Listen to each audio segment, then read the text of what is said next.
lá. Vamos ver se dá certo aqui. Muito bem, pessoal. Então, a gente vai agora aqui para o... Sumiu do processo administrativo. Vamos começar a falar do processo administrativo federal, né? Quando que se inicia um processo do ponto de vista da relação jurídica mesmo, falando do processo administrativo tributário? Eu tenho duas formas. Eu tenho o início do procedimento através da notificação para você atender um determinado, uma determinada informação que, de repente, a Receita Federal te solicita.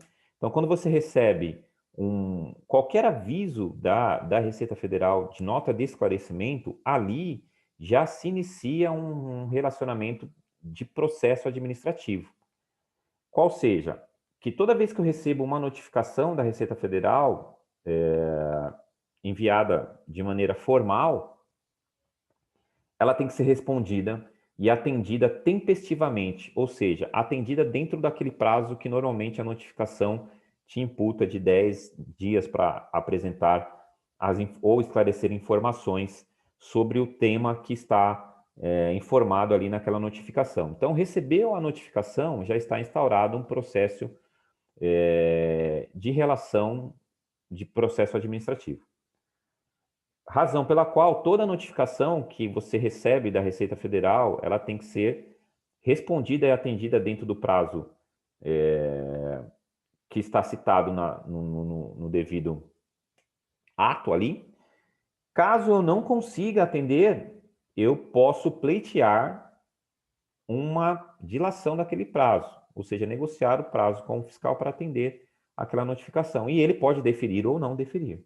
Mas eu nunca posso ficar inerte ao atendimento de uma solicitação formal da Receita Federal, tá? A exigência do crédito tributário e a aplicação da penalidade isolada serão formalizadas por auto de infração ou notificação de lançamento. Então, se eu tenho a possibilidade de ser instaurado um processo administrativo fiscal, falando aqui no aspecto federal, por um aviso de lançamento de débito, ok? É comum a Receita não reconhecer um determinado débito e alocar, ou agora com o mecanismo de cruzamento das informações, ela vai já expedir para você um aviso de lançamento de débito. Tá? Esse aviso de lançamento de débito, ele já vem normalmente constituído da multa, ele já é a formalização de um auto de infração, ou através de um auto de infração clássico, que é aquele que, após decorrido o processo de fiscalização, ele se encerra com um auto de infração, tá? Ou aviso de lançamento de débito ou o auto de infração. Tem uma terceira situação ainda, que você já está num processo administrativo fiscal quando entra com um pedido de restituição, ressarcimento ou compensação via DECOMP. A DECOMP, o início ou envio da DECOMP já instaura ali uma relação de processo administrativo fiscal. Por quê? Porque com um pedido de compensação, você tem que aguardar a análise e o julgamento daquela compensação, daquele crédito ou da restituição ou do ressarcimento, que pode ocorrer em até 5 anos. O prazo regulamentar do fisco é de 5 anos para homologar o seu crédito. E ele vai depois deferir ou indeferir a homologação do crédito com a emissão de um documento que chama despacho decisório. Por isso que a gente fala que quando você entra com a DECOMP, já está instaurado um processo administrativo fiscal, porque está pendente da análise e da decisão da autoridade fiscal, da autoridade julgadora, que irá homologar ou não o seu crédito. E aí nós temos o tal do despacho decisório, tá? O despacho decisório, ele é o reconhecimento ou não do crédito ou do pedido do contribuinte, e também, tanto em relação ao auto de infração, o aviso de lançamento de débito e o despacho decisório, cabe aí o que a gente chama das contestações. Então, o auto de infração, ele vai ser, tem lá a qualificação do autuado, local, é a estrutura formal de um auto de infração, a descrição do fato, a disposição legal infringida e a penalidade aplicável, determinação da exigência e da intimação para cumpri-la ou impugná-la no prazo de 30 dias, assinatura do autuante, a indicação do seu cargo. Essa aqui é a estrutura do auto de infração. Vem com essa carinha. Mas o aviso de lançamento de débito também tem mais ou menos essa estrutura. E o terceiro instrumento, que é o despacho decisório, ele também vai dizer, vai indicar que o seu crédito não foi homologado, a razão disso, ou seja, a descrição dos fatos por que o seu crédito não foi homologado, a disposição legal aplicável e, invariavelmente, ele vai dizer para você, como o seu crédito não foi homologado, que você tem que pagar o tributo que você compensou e a aplicação da multa, tá?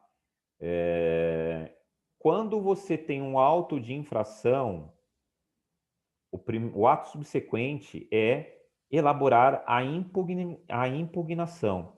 Então, o recurso administrativo, neste caso, é chamado impugnação, tá? Do aviso de lançamento de débito é a contestação do aviso de lançamento de débito. E para o despacho decisório, é um instrumento chamado manifesto de inconformidade. Cada um destes três eu tenho um aspecto formal para seguir, tá? Então, quando for de auto de infração, é impugnação. O manifesto de inconformidade, ele é também uma impugnação e vai seguir basicamente a mesma estrutura de que se você estivesse contestando um auto de infração, tá? Já o aviso de lançamento de débito, você vai discordar daquele aviso de lançamento de débito e vai contestá-lo também fundamentando as razões de fato e de direito. Sempre na minha impugnação eu vou ter que ter esses dois elementos: razões de fato e de direito da sua impugnação, tá? Por isso que a gente fala, num processo administrativo fiscal, você não precisa constituir um advogado tributarista. O processo administrativo tributário, ele pode ser conduzido pela própria empresa, pelos próprios profissionais da área tributária. Claro que se o tema ele tem lá valores significativos e vão chegar no CARF, a gente já vai ver um pouquinho do que é o CARF, é recomendável aí quem tem aí realmente as habilidades dentro do processo administrativo tributário, tá? Porque chegou no CARF, nós vamos ter questões, não só questões que envolvem fatos e direitos, são questões de cunho processual, tá? De matéria processual. E aí, se chega nessa discussão do CARF, é importante a gente ter ali profissionais que conheçam, tenham essa habilidade no trâmite processual. Mas ele, na esfera administrativa, ele pode ser conduzido e assinado pelo representante legal que está lá vinculado no seu certificado digital. Eli, Então, oi. você acha que toda vez que a gente receber alguma notificação e pedir dilação de prazo, a gente corre algum risco ou não? Olha, corre o risco de ser indeferido. O primeiro, então vamos fazer um approach aqui de como a gente conduz, por exemplo, o processo de fiscalização, que é um tema até que eu estou para incluir nesse curso também, forma de atendimento de fiscalização. A relação com o fisco contribuinte, ela vai depender muito do primeiro contato que a gente faz com o fiscal. Vou contar aqui rapidamente um caso de que deu errado, foi desastroso, dois casos que foram desastrosos. O andamento, e aí a Fabi que trabalhou comigo lá na Voit sabe disso, lá para entrar na empresa, tinha que assistir um filme de duração tipo um Senhor dos Anéis. 17 horas um filme da história da empresa, dos mecanismos de segurança, de andar na faixa, de não sei o quê. em uma salinha lá com calor infernal, de 170 graus. E chegou um fiscal lá, e ele teve que passar por todo esse sistema, né? Os fiscais, principalmente os fiscais federais, eles não são Deus, porque Deus é um só, mas eles acham que são. Então, eles acham que tem todos os poderes do mundo. Enfim, quando eu descobri que o fiscal, quando a recepcionista me ligou que tem um fiscal aqui esperando, o cara já estava lá há mais de 1 hora. E tinha essa burocracia para entrar. Cara, até a gente brincava, você invadia a Casa Branca, mas você não entrava lá naquela empresa. De tanta burocracia. Só que nós temos lá nós tínhamos um procedimento para que chegasse um fiscal, atendimento imediato. Eu ia para lá, alguém ia para lá. Normalmente era eu que ia recepcionar o fiscal. E quando eu cheguei para dar boa tarde para o fiscal, eu quase levei um uppercut, quase que eu levei um direto na cara. Ele falou, não, boa tarde, só se for para o senhor, porque eu estou aqui há mais de 1 hora aguardando o senhor. Olha isso, eu nem sabia que o homem estava lá. Falta de procedimento, tinha um procedimento para atendimento da fiscalização. Então, dali para frente, o relacionamento já estava muito ruim. Qual a chance de eu fazer um pedido de dilação de prazo e esse cara me aceitar? Zero, nenhuma. Em um outro caso, foi eu atendendo de um cliente que o fiscal do estado chegou no showroom, era um showroom de uma loja, e o senhor, ao se identificar para a menina da recepção, que era um fiscal, eu sou fiscal do estado, gostaria de falar com o responsável. A menina, ela ficou muito nervosa e começou a chorar. Ficou nervosa, tipo como se tivesse sendo assaltada, né? Só um fiscal. E aí ela subiu, sem falar com o fiscal, ela subiu rapidamente e foi falar com o proprietário, o dono da empresa, né? Que era um italiano old school, antigão, e ao ver que a menina subiu nervosa, chorando, ele já desceu também nervoso. E aí, dois nervosos, já viu no que deu, né? Também ali, a relação dali para frente foi terrível. Então, nossa experiência em relação a atendimento de fiscalização, ela tem que ser... Aí ela é relacionamento. Ter um primeiro contato na maior empatia do mundo possível, tá? Para quê? Para que eu, de repente, consiga obter uma dilação de prazo. Então, o início de um processo de fiscalização, ele vai ser bem sucedido ou mal sucedido quando eu vou ter um relacionamento com o fiscal amigável, amistoso, de bom relacionamento, né? De educação, por mais que o cara seja ali mais rude possível, tal, mas ter esse contato vai facilitar bastante, e não tem problema nenhum.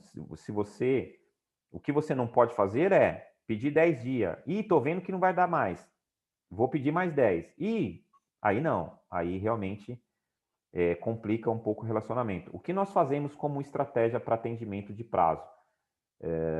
Que não é um prazo processual. Aqui a gente vai ver que aqui tem prazo para atender na impugnação, não atendeu, já era, não tem dilação de prazo.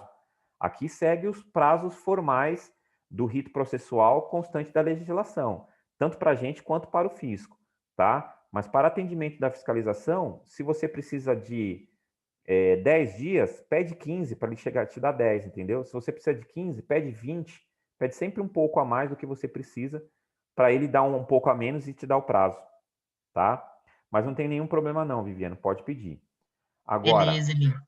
Agora, se for para atender, isso para atender uma solicitação, tá?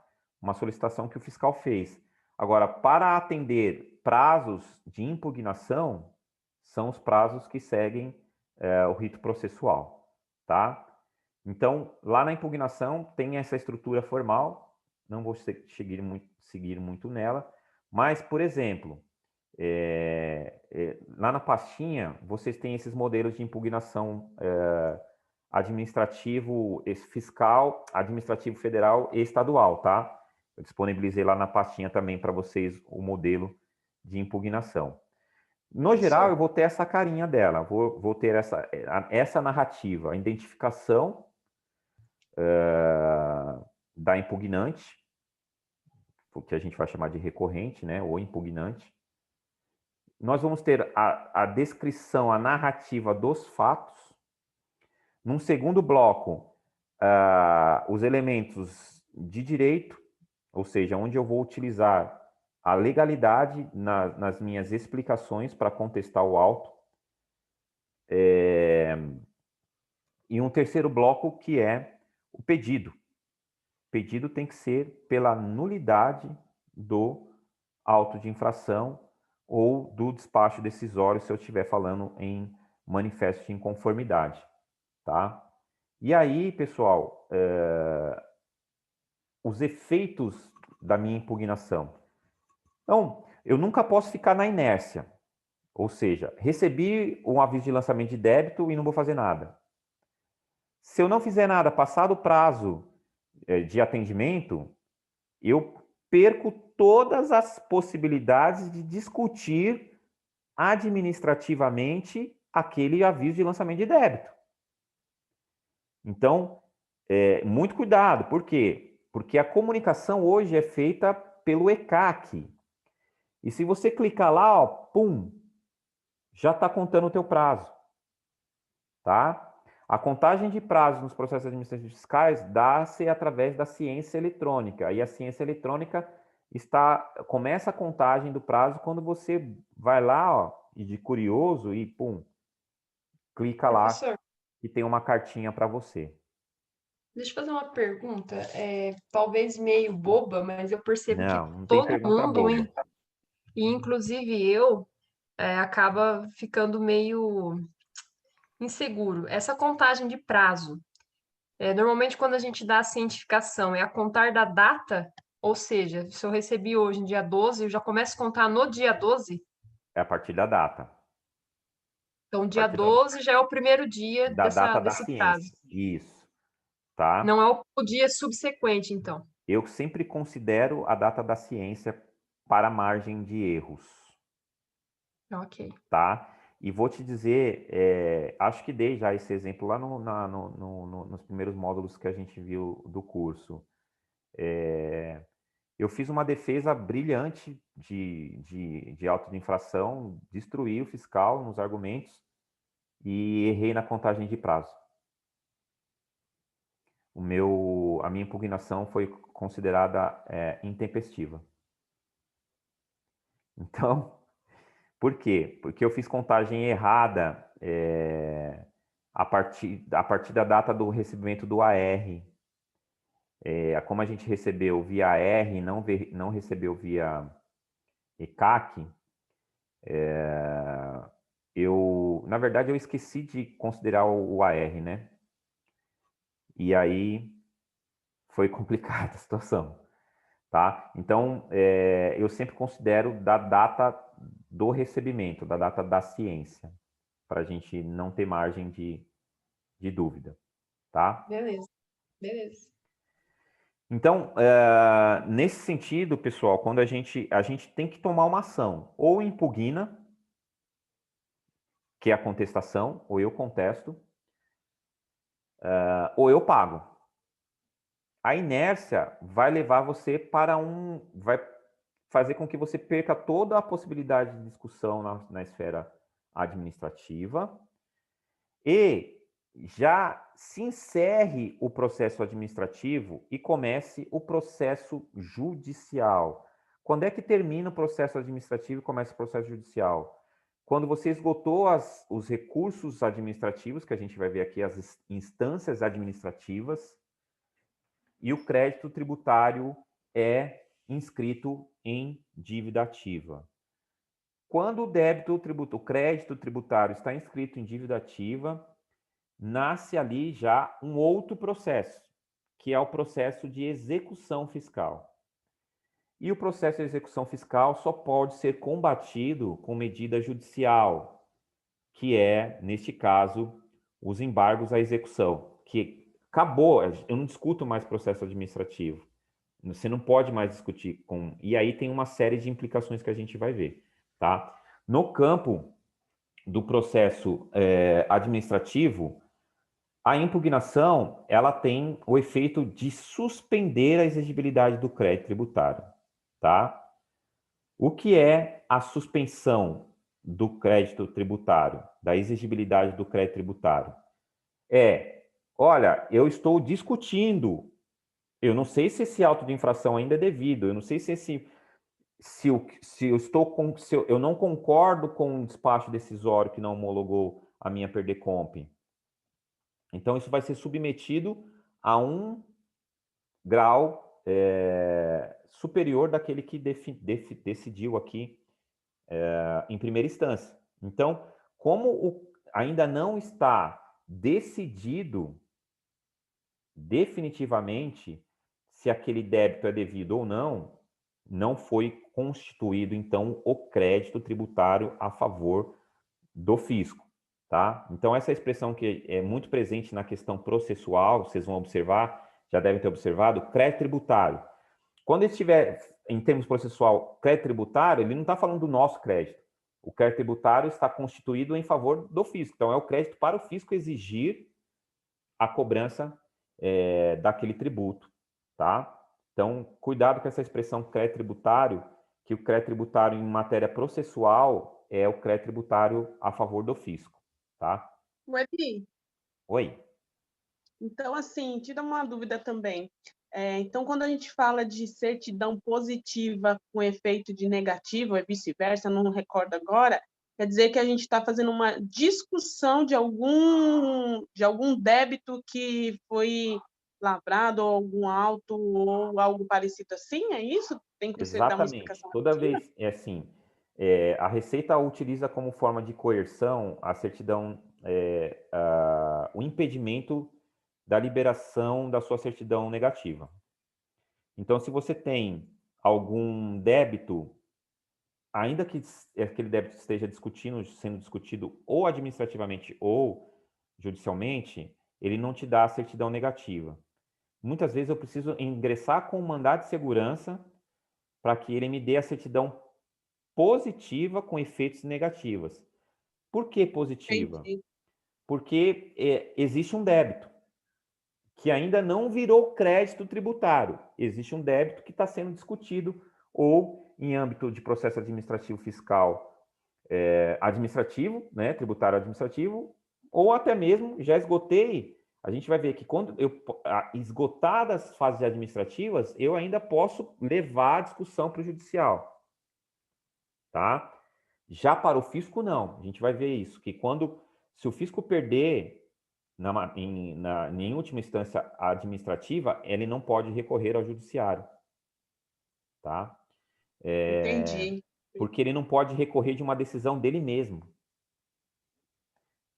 Quando a gente olha as câmeras superiores administrativas, elas estão vinculadas, no caso da Câmara Superior de Recursos Fiscais, que é um órgão acima do CARF, ela responde para o Ministério da Fazenda. Ou seja, a decisão dela é uma decisão do próprio governo. Então, quando você vence o processo, em última instância, aqui falando do federal, Câmara Superior de Recursos Fiscais, a Procuradoria não pode recorrer, porque é como se ela fosse recorrer de uma decisão do próprio governo. É o governo entrando com uma ação contra ele mesmo. E isso, do ponto de vista processual judicial, não pode ocorrer. Você não pode ser polo passivo e ativo concomitantemente em termos de processo. Razão pela qual só o contribuinte pode recorrer de uma decisão administrativa, tá? O que eles têm feito para modificar cada vez mais essa estrutura? A gente vai adentrar agora na estrutura do processo administrativo federal.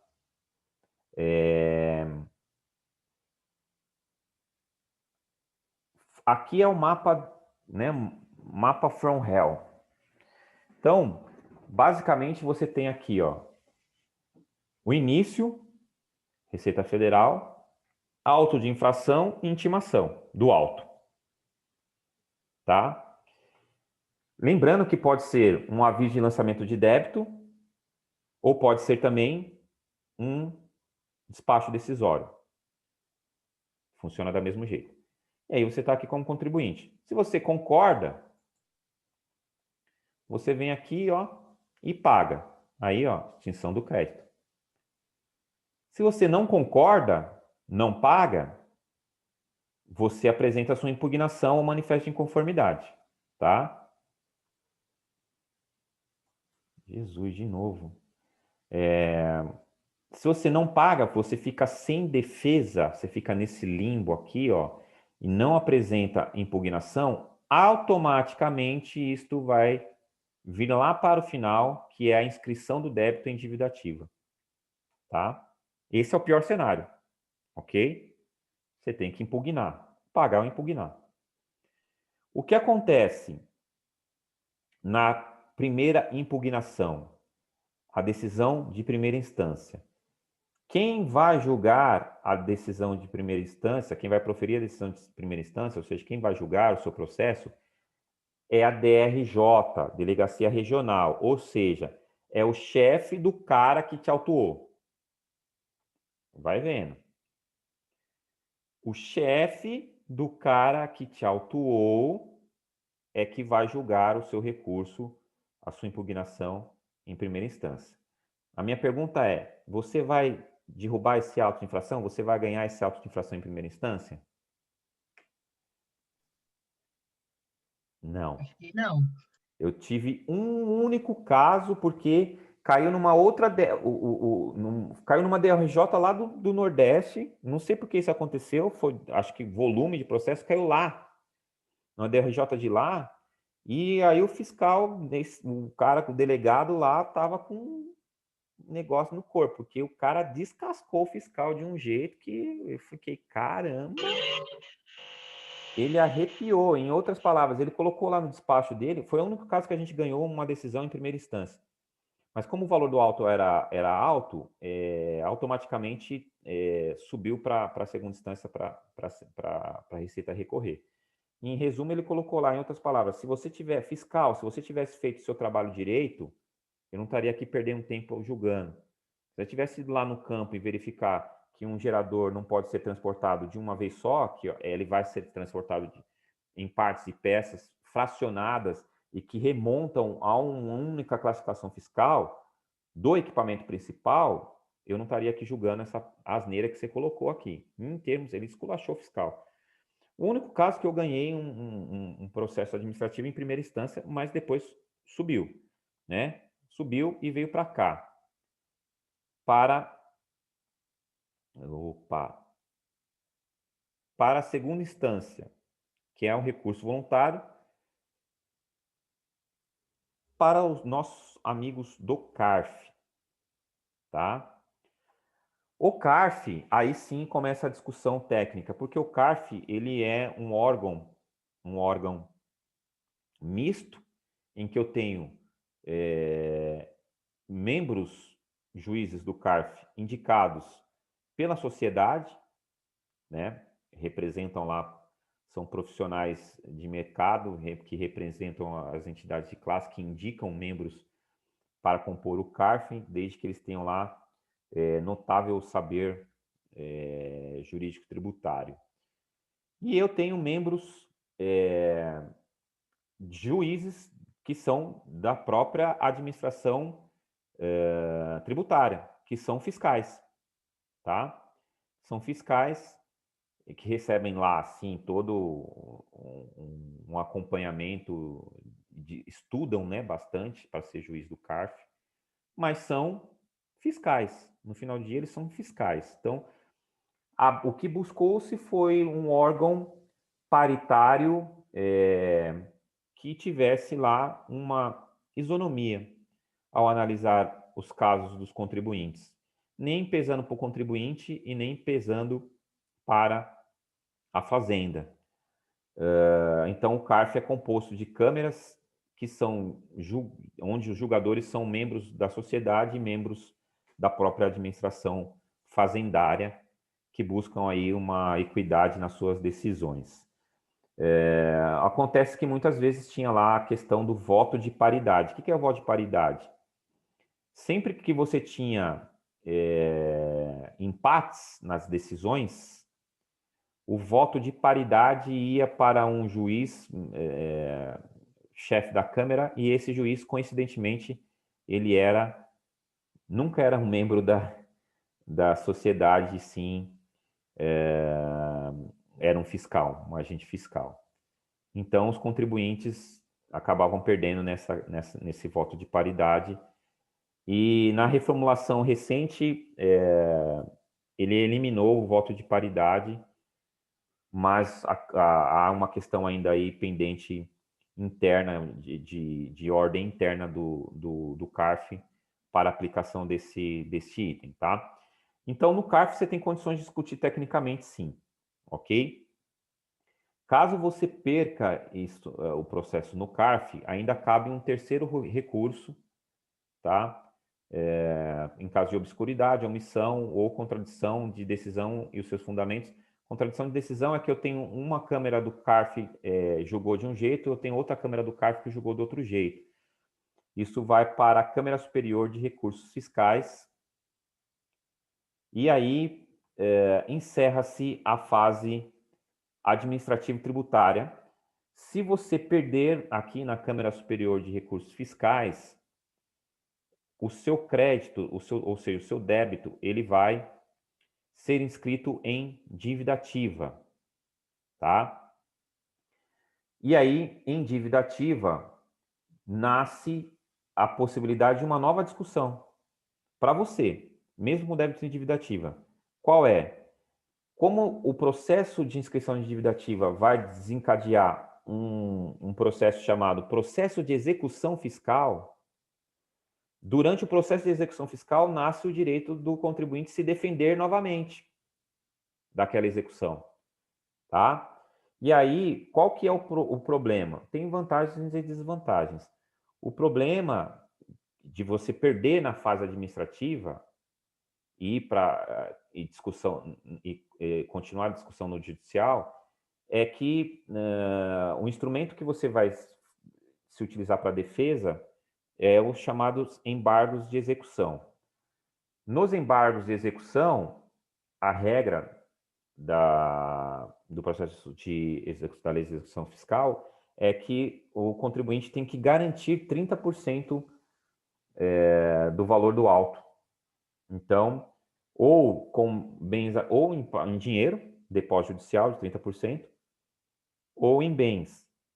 Ultimamente, a gente tem utilizado uma estratégia que é uma carta-fiança do banco, mas também tem um custo, tá? Ou seja, uma fiança bancária para garantir a execução, ou seguro. Então, hoje, as seguradoras, vendo que tem um mercado e o novo Código de Processo Civil 2015 garante isso, eu posso ter um seguro junto a uma seguradora que vai me dar uma apólice no valor dos 30% do auto, e aí eu vou em juízo e peço para o juiz, juiz, aqui está garantido, tá? E os juízes vêm aceitando o seguro do crédito tributário, tá? Para uma apólice de seguradora. Mas tem custo também, mas de todos, o menor, o custo é a seguradora. Se eu não garantir o juízo, que a gente chama, né? Você não pode discutir judicialmente sem a garantia do juízo, ok? Existe um instrumento meio híbrido que a gente chama de exceção de pré-executividade, mas é um elemento que é um chaveco que cola pouco, digamos assim, mas ele está lá, ele é meio híbrido porque ele é do processo administrativo e ele não está figurando no Código de Processo Civil, nem na Lei de Execuções Fiscais, com esse nome, mas às vezes a gente utiliza dele já na fase judicial, tá? Sem garantir o depósito, a exceção de pré-executividade. Bom, pessoal, e aí, então, esse é o processo administrativo tributário federal, tá? E aí nós temos o processo administrativo tributário estadual. Mas vai cair aqui e eu vou reiniciar mais uma vez para a gente finalizar pelo menos essa parte tá bom? Volto aqui já para finalizar essa segunda parte aí, tá bom? Estou encerrando aqui.